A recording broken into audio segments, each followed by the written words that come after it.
What's going on, guys? This is Mike, living with 3M Auto Vlogging, and today we're going to address the infamous hitch rattle.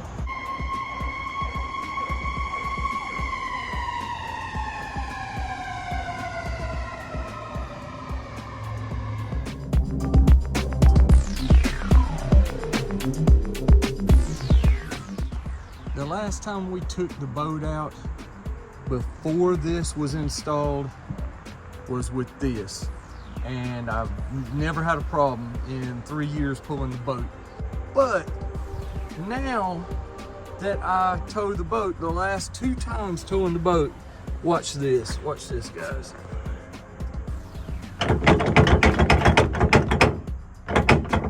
See the play in the receiver up here?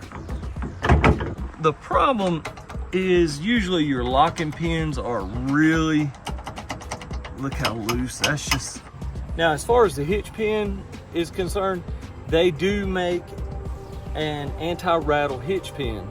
A company called AERO, A-E-R-O, for around 44 bucks on Amazon.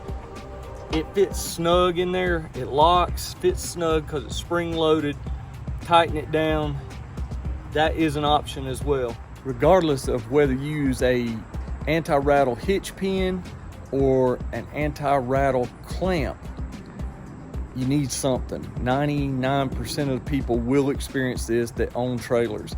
So I'm opting for the hitch clamp. You don't want to go down the road, especially with the wife, and have this thing constantly doing that.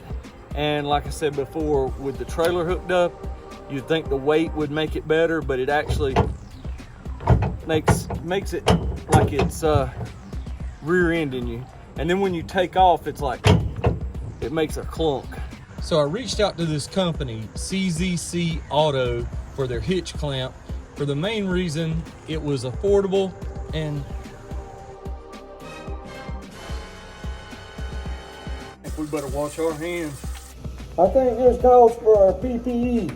Honestly though, handling that, I don't think there'll be any side effects from that. Honestly though, handling that, I don't think there'll be any side effects from that. Hey guys, if y'all find this video helpful or useful in any way, I sure would appreciate it if you head on over to my channel page, check out my other how-to videos, do-it-yourself videos, turn on that bell notification because it lets you know every time I upload a video. I sure appreciate it, guys. Now let's get to the install. Looking at the instructions, it's got the nuts mounted up, and with that being said, I was like, wow, that's gonna be absolutely horrible looking. See, look at that right there. It's supposed to go around there and your nuts were gonna be up here. And I was like, nah, this is not gonna work. I just don't like the look of that. Yeah, I like this look a lot better. This way it will raise up. The nuts will actually be in behind the bumper. Yeah, I like that look a lot better. And you want to put it with those flat spots up. That way when the washers and everything go on, it'll have a place to sit flat. But we're going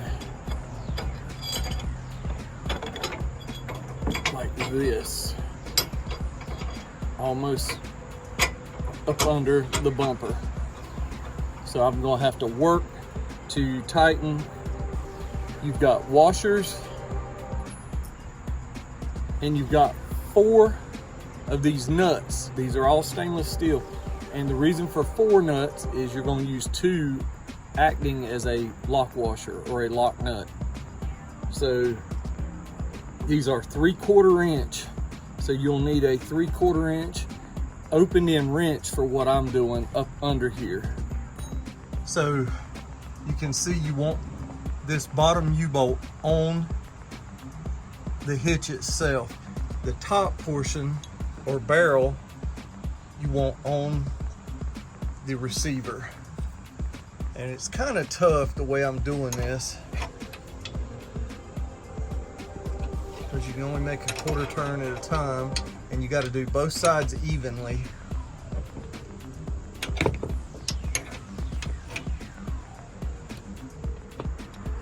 All right, you can see I'm up under it, so I'm giving you a bottom view.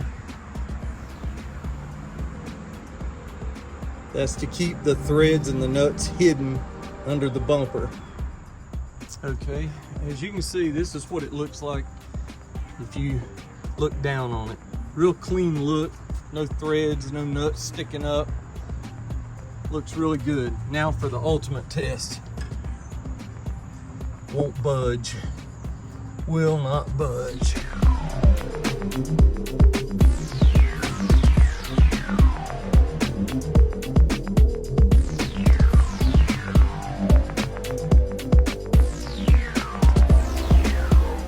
Remember, it's just not for lifted trucks, it's just not for drop down hitches, it's for everybody that has a tow package and it's gonna tow something with a hitch. SUVs, cars, trucks, it works on everything. So